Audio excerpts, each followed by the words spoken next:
ஒரு பெரிய சிஓடைய இன்டர்வியூ பண்ணிக்கிட்டு இருந்தாங்க. இன்டர்வியூ பேனல் அங்கே இருக்கிற அந்த வாலிபனை பார்த்து கேட்டுச்சு, நீ ஒரு BMW கார் வாங்குறதுக்கு உனக்கு எவ்வளோ நாளாகும்? அந்த வாலிபன் சொன்னா, எனக்கு கண்டிப்பாக ஒரு 1 இயர் கொடுத்தீங்கன்னா நான் அந்த BMW வாங்கிடுவேன் அப்படின்னு சொல்லி சொன்னான். அடுத்ததாக அந்த இன்டர்வியூவர் பக்கத்தில் இருக்கிற சக பேனலிஸ்ட்டை கேட்டார், ஐயா உங்களுக்கு எவ்வளோ நேரம் ஆகும் அப்படின்னு சொன்னா. அவர் சொன்னார், நான் ஒரு 3-4 மாதத்துல என் ப்ராஃபிட்டை வச்சே நான் வாங்கிடுவேன் அப்படின்னு சொல்லி சொன்னார்.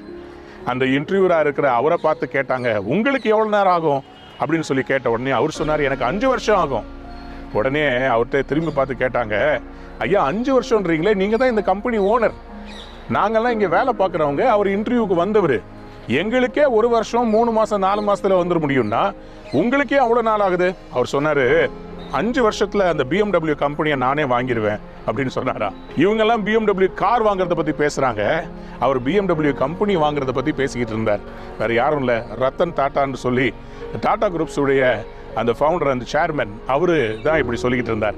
அன்பானதுடைய பிள்ளைகளை, இன்றைக்கு நம்முடைய வாழ்க்கையில் ஒரு ஹையர் எய்ம், ஒரு கோல் வேணும். டாடா கம்பெனி பாருங்க, இங்கிலாந்து தேசத்தில் இருக்கிற ஜகுவார், ரேஞ்ச் ரோவரை அந்த கம்பெனியை அவங்க வாங்கிட்டாங்க.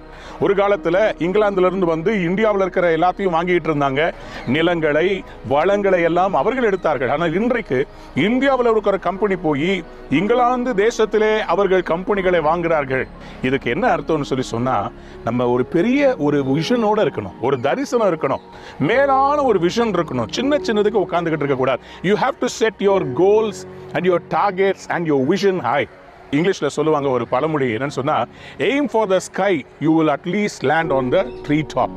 அதாவது ஆகாயத்துக்கு நீ குறிவை, அட்லீஸ்ட் மரத்தின் உச்சியிலாவது லேண்ட் ஆவ. ஆனா பைபிள்ல எப்படி போட்டிருக்குதுன்னு சொன்னா, மேலானவைகளை நாடுங்கள், கீழானவைகளை அல்ல. கொலோசியர் 3ஆம் அதிகாரம் 2ஆம் வசனம், Colossians 3:2 says, set your mind on things above, because God is a God of the universe and he's got greater plans for you, and he says, expect great things from me.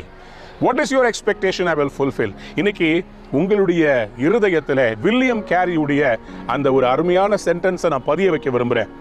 Expect great things from God, attempt great things for God. Set your mind on things above. இன்னைக்கு ஆண்டவர் உங்களை பார்த்து சொல்றாரு, aim high, go with the same attitude. இன்னைக்கு போங்க, ஒரு பெரிய டார்கெட்டை நான் செய்து முடிக்கிறேன்னு சொல்லி ஜெபிச்சு சொல்லுங்க, அதை நீங்க முடிக்க போறீங்க. God bless you. Have a wonderful year. Amen.